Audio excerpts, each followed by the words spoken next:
Alrighty, here we go. Andrew here, Smart Fitness, setting up a travel workout for the above average, competitive and or professional level golfer. Bear in mind this is an intermediate to advanced type workout, so if you're just beginning and you want to get strong, contact us and we'll get you something that's more suited for you. The goal here today is to get a full warm-up that involves a little bit of offsetting, meaning that if you're a right-handed golfer, you're going to be using that right side a lot more. Left hand, of course, left side a lot more. So the first few movements are designed to kind of get you back to square, keep everything even and balanced. It's important to always start on the floor with some sort of ab priming, glute priming movement. If you have a particular flexibility issue, that's going to be your time to address that as well. Two really solid go-tos on the floor. They've been around for forever and they don't really get much better than this. Are going to be just your basic bird dog. Okay, opposite arm, opposite leg. You're going to hold that spot for 10 seconds. Past 10 seconds, you're going to bring the knee in, crunch, and then go ahead and extend back out for 10 repetitions. You can do 1 to 2 sets of that. Another really great one that I picked up recently is a dead bug press hold. So you're going to set up on your back. You're going to be in a traditional dead bug, meaning both arms are up, both legs are up. However, once you're here, you're going to extend this leg and you're just going to crunch and hold that spot. Ideally, you want to keep your head down, but keep those abs engaged so this way the neck is not under tension. You can hear how hard I'm working just holding this spot. For a little bit more complexity, you can go ahead and do that press, which will change your balance point. 10 seconds, and then you're going to go ahead and switch sides. Okay, 10 seconds as well. Once you're on the ground here, you can transition into a bridge. Okay, start lifting, extending those arms up. If you are a right-handed golfer, you're going to give some more attention to that left side. Hold here for 10 seconds. Hopefully it's not cramping in the hamstring and it's focused in the glute. Okay, you're going to go ahead and hold that for 10 seconds. Repeat that twice.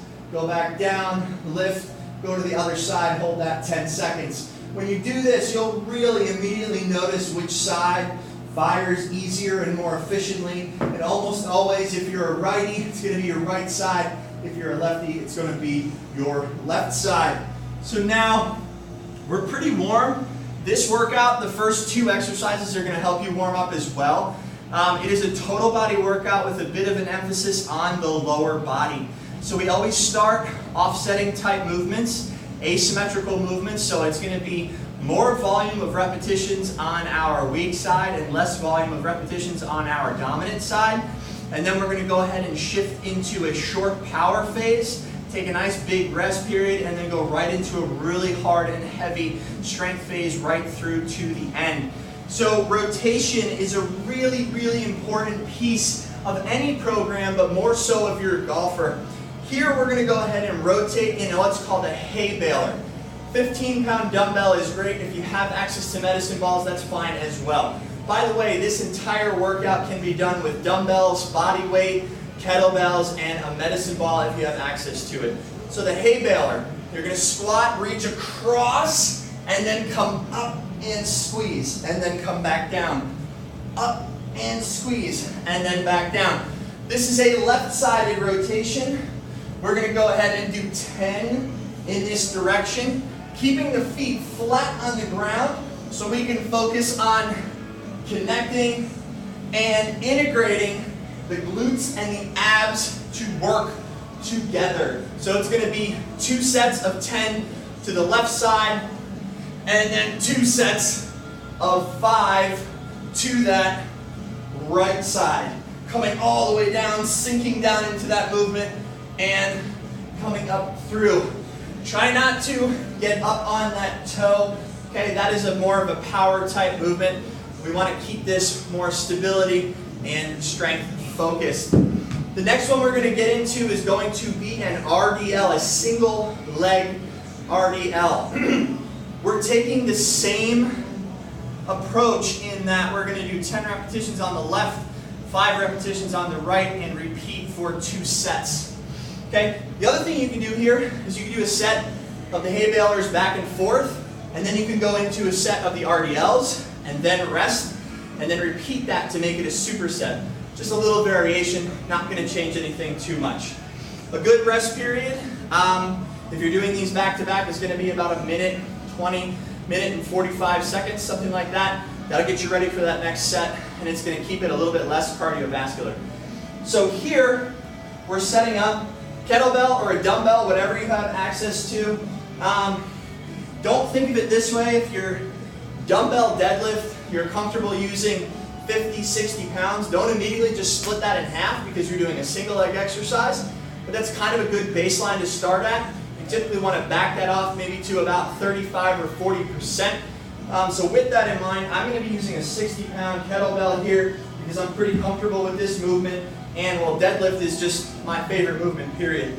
So again, 10 repetitions on the left, 10 repetitions on the right. This always squat, bring the weight up, and then transition to single leg. Don't try to pick it up off the floor, single leg. So here we are. I'm going to turn to the side so you can see. Okay, you're going to connect to whatever leg you're starting with. In my case, it's my left side, pulling those shoulders, abs are nice and tight, and then I'm going to go ahead and hinge. So I'm going to come all the way down, keeping that back nice and flat, and up and squeeze. Do not worry about balance. Bring that foot up and focus on driving those hips forward. So that's 1, 2, and you want control, control, control, speed. Control, control, control, speed. Beware, as you fatigue, you're going to probably open those hips up. Avoid that at all costs. That really changes the way that this left side glute is going to work. Up nice and tall. We've got 10 repetitions here. Bang, just like that, okay? And then, of course, switch over to that other side and up. Make sure those feet are always pointed forward and they are not flared out like this. They have to be pointed forward. So 10 reps left, 5 reps right. Of course, if you are a righty, reverse if you are a lefty. All right, so now we're warm, we're cranking, we're feeling really good, but we're not fatigued. We still have plenty of gas left in the tank. So this is where we're going to put 1 or 2 of these 3 power movements into our workout, okay? So the power movements that are my go-to are going to be a press, okay? A step back press, bang, nice and strong. Okay, a little hop with a press overhead. They're going to be med ball slam, okay? Front med ball slam, hard, ugly, repeatable, okay? And then the next one is going to be a kettlebell swing. So you're going to deadlift the weight up, okay? Hinge at the hip, pop, get the weight moving, and then keep it going. It's not about height because we don't want to pull with the arms. We want all of that movement to be with the hips. I'm going to show you that again from the side so you can see what it looks like. The goal is to pop the hips and get that to transition that weight or that load up. Okay, so we're here, we're over, we deadlift up. Now, it's a hinge, and then pop, get it swinging, bang, that's 1, bang, that's 2, bang, that's 3. Just like that, okay? The kettlebell swing, since it takes a few to kind of get in the flow, you can go ahead and do 8 of those. The other movements, however, you want to limit that to 6, 4 to 6. So again, the 3 power movements, you're going to choose 1 or 2 of them. Doesn't matter which. That's going to be just dependent on your energy level. Okay? We have a power press. Okay? Just like that. Hop step. Okay, so you get transfer of load from the ground, your feet, to your arms, the dumbbells. and you're pressing up. Pick a weight that's pretty comfortable so you can get that first set done, okay? So this, 3 exercises. You've got your power press, you've got your med ball slam, you've got your kettlebell swing. Those are your 3 power exercises. You're just gonna do 2 sets of that. And then you're literally gonna sit down for 2 minutes, 3 minutes. You gotta rest on this next round because these next 2 exercises that you're gonna be doing, intensity-wise, it's gonna be pretty high. And the goal is to get to just before that edge of fatigue or just before that edge of failure. Of course, always maintaining good form. So in quick review, and I need to let my heart rate come back down. In quick review, we have a robust warm-up that's always going to include something to wake the shoulders up, something to wake the abs up, something to wake the hips and the glutes up, and ideally something that gets all 3 parts working together. Bird dog, dead bug, and bridge are my go-to all the time, okay? From there, we go into a offset conditioning routine, all right? And that's gonna be a small number, meaning a low volume type situation. 2 sets of maybe 8 to 10 is more than sufficient because all we're looking to do is maintain some balance and get the brain connected to that non-dominant side.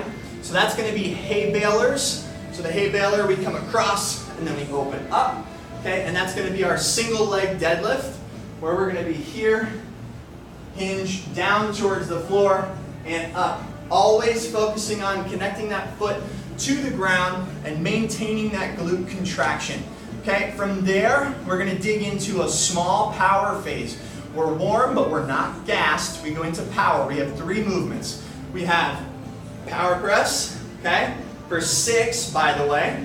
We have our med ball slam, again for 6. And we have our kettlebell swing, okay? You can do 8 of these because typically the first 2 to 3 are just getting you loaded into the movement, okay? So you pick 1 or 2 of those. If you're feeling crazy, go for 3. But just know that the next 2 sets of exercises you're gonna do, deadlift and reverse lunges, are gonna be very tough. So you wanna have a lot of gas for those. All right, I think I'm rested and ready to go and tired of talking, so let's rock and roll here. Again, with limited access to equipment, I always recommend that you program and you set your workouts up to be with dumbbells primarily.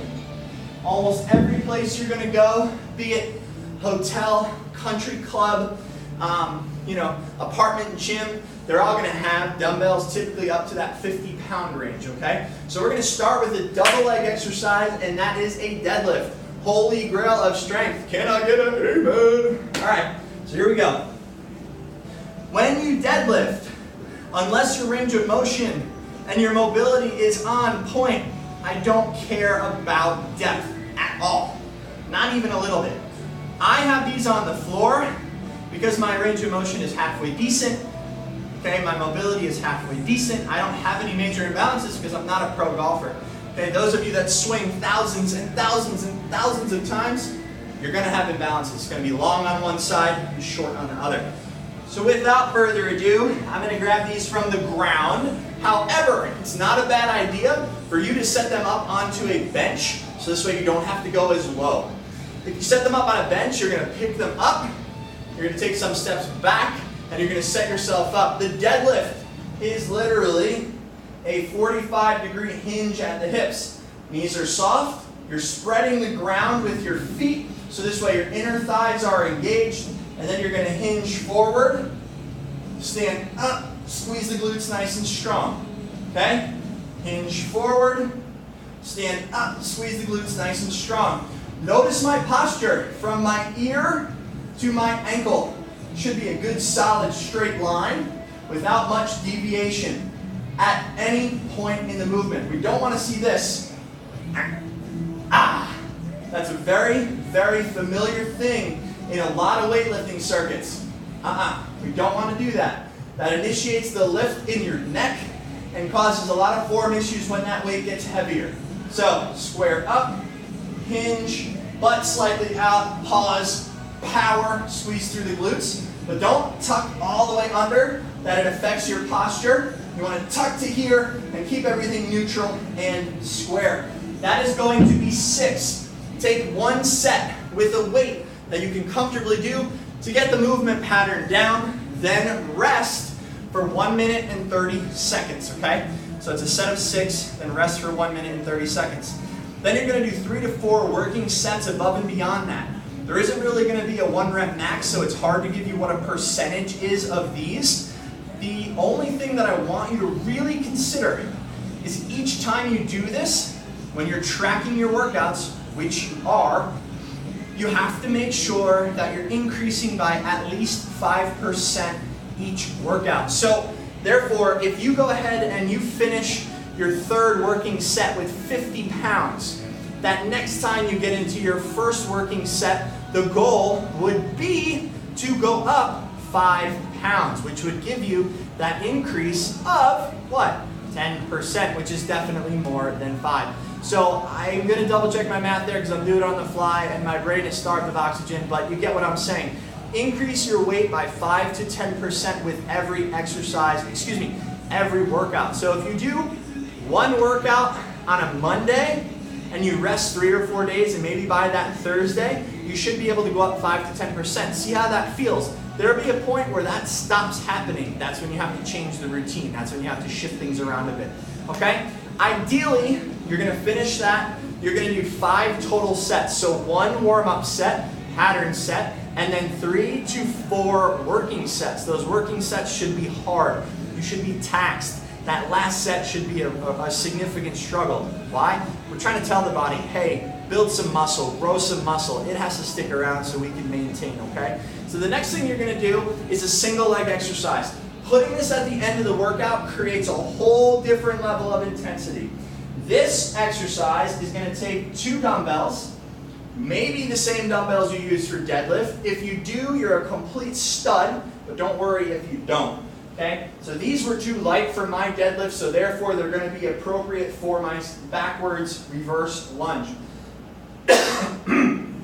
So what we're looking at here is bringing those dumbbells up to a front-loaded position. Okay? This makes me engage my abs a lot more than many other types of dumbbell holds. That's why I appreciate it the most. You're going to go ahead and lunge back, down to about 90 in the front, 90 in the back, and up, squeeze. Then you're going to repeat that same side for 6 repetitions. Back, down, up, squeeze. Focusing on 6 quality movements per side. Once again, that is the same idea. 1 pattern set, about 50% of what your working weight would be, and then 3 to 4 working sets, meaning it's challenging. You're working hard. It's not just going through it and eating bonbons and sipping on champagne. So anyway, here we are. We had a warm-up phase, an offsetting phase. We had power, and then we finished up with a really standard, solid, proven strength phase. Once again, Andrew, Smart Fitness. This workout can be repeated up to 2 times per week, and it is especially designed for those who are on the road and want to maintain and build a little bit of strength while you're gone for 3 and 4 weeks at a time.